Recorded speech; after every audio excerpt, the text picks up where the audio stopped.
Hi hello வணக்கம் and welcome to cricket Challengers Tamil channel. இந்த வீடியோவில் நம்ம பற்றி பார்க்க போகிறோம் அப்படின்னா நம்மளுடைய ஆர்சிபியோட ஃபஸ்ட் ப்ராக்டிஸ் செஷன் அப்படிங்கிறது இன்றைக்கி ஆரம்பிச்சிருச்சு அஃபிஷியலாக. ஆர்சிபியை பொறுத்த வரைக்கும் ஃபஸ்ட்டு அவங்களுடைய டொமஸ்டிக் ப்ராக்டிஸ் செஷன் அப்படிங்கிறது பெரிய லெவலில் இருந்தது. ஸோ அதுக்கப்புறம் வந்து பார்த்திங்க அப்படின்னா அஃபிஷியல் ப்ராக்டிஸ் செஷனுக்கு மூவ் ஆன் ஆகணும் அப்படின்னு அவங்க ஆல்ரெடி சொல்லியிருந்தாங்க. ஸோ இப்போ அந்த அஃபிஷியல் ப்ராக்டிஸ் செஷன் இன்றைக்கி வந்து பார்த்திங்க அப்படின்னா அஃபிஷியல் ஆரம்பிச்சிருச்சு.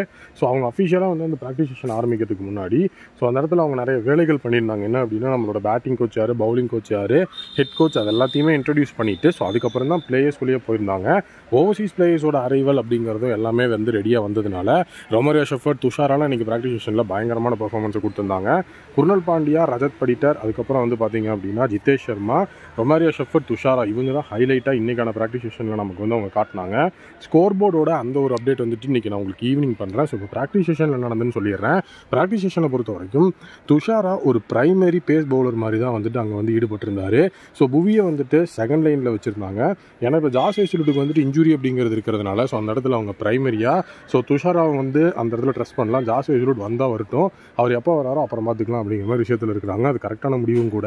காரணம் என்ன அப்படின்னா ஸோ இப்போ துஷாரா வந்துட்டு ஒரு ஃப்ரண்ட் லைன் பவுலர் அப்படிங்கிற மாதிரி இருந்தால் ஜாஸ் ஹேசல்வுட்டை பெரிய லெவலில் நம்ம வந்து ட்ரெஸ் பண்ண தேவையில்ல. அவர் வந்து செகண்ட் லைன் ஒரு பவுலர் தான். அதே நேரம் இன்றைக்கி துஷாரா லீத்தரான ஸ்பெல் தான் போட்டிருக்காரு. ஏன்னா ஹேசல்வுட்டோட இடத்துல துஷாராட்ட இருந்து அவங்க மூவ் ஆன் ஆகிட்டாங்க. அதனால் வந்து பார்த்திங்கன்னா துஷாராவை வந்துட்டு இன்றைக்கி ரொம்ப ஹெவியாக யூஸ் பண்ணியிருக்காங்க.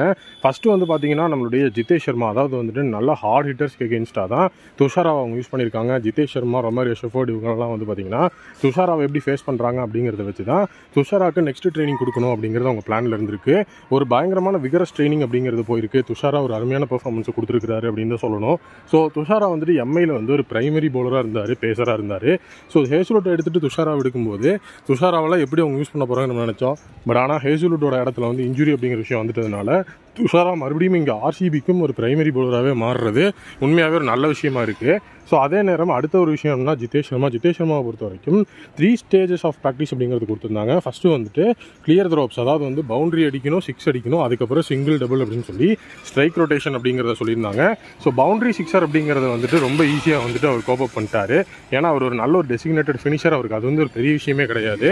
பட் ஆனால் அந்த சிங்கிள் டபுள்ஸ் அப்படிங்கிறது அவர் எப்படி ஆடுறாரு அப்படிங்கிறதையும் கண்டிப்பாக அந்த இடத்துல பார்த்தாகணும் அப்படிங்கிற விஷயம் இருக்குது. ஸோ அது வந்து பார்த்திங்கன்னா ஒரு பெரிய டிடிஎஸான ஒரு ப்ராசஸ் ஒரு சிலருக்கு. பட் ஆனால் ரொம்ப ஈஸியாகவே 3 ஸ்டேஜஸ் அப்படிங்கிறத சூப்பராக கடந்து வந்தார் நம்மளுடைய ஜிதேஷ் சர்மாவோட இந்த ஒரு பெர்ஃபார்மன்ஸ் உண்மையிலேயே வந்துட்டு நிறைய பேரை வந்துட்டு வியக்கிற அளவுக்கு வந்தது. ஏன்னா அவரே வந்து பார்த்தீங்கன்னா ஆல்மோஸ்ட் 50 ரன்ஸ் அப்படிங்கிறத ஸ்கோர் பண்ணி அந்த இடத்துல பேக்கை தூக்கி காமிச்சு தம்பி இது வந்துட்டு ஒரிஜினல் மேட்ச்லாம் கிடையாது, ப்ராக்டிஸ் தான் அப்படிங்கிற மாதிரி அங்கே வந்து கோச்சஸ் ஒரு மிகப்பெரிய விஷயம் பண்ணுற மாதிரிலாம் இருந்தது. ஸோ உண்மையாகவே வந்துட்டு துஷாராவோட பெர்ஃபார்மன்ஸும் ஜிதேஷ் சர்மாவோட பெர்ஃபார்மன்ஸும் ஃபஸ்ட்டு ப்ராக்டிஸ் செஷனில் செம சூப்பராக இருந்தது. ஸோ வந்துட்டு ஸ்கோர் கார்டு அப்டேட் அப்படிங்கிறது நிறைய பேர் கேட்டிருப்பீங்க.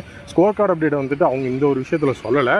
இன்னும் வந்துட்டு கொஞ்சம் டிஃபிகல்ட்டான ஒரு விஷயமெல்லாம் அனலைஸ் பண்ணிவிட்டு அதுக்கப்புறம் தான் ஸ்கோர் கார்டை வெளியிடுவாங்க. ஸோ உண்மையாகவே வந்து பார்த்திங்க அப்படின்னா ஜிதேஷ் சர்மா ஒரு அருமையான finisher. So Tim David, Jitesh Sharma இவங்கெல்லாம் ஃபினிஷிங் அப்படிங்கிறதுல இருக்கிறாங்க. ஜாஸ் ஹேசல்வுட், துஷாரா, யாஸ் தயாலை வந்துட்டு ரீட்டைன் பண்ணியிருக்காங்க. பட் ஆனால் ஃபஸ்ட் டேயோட ப்ராக்டிஸ் செஷனில் யாஸ் தயால் பெருசாக வரல.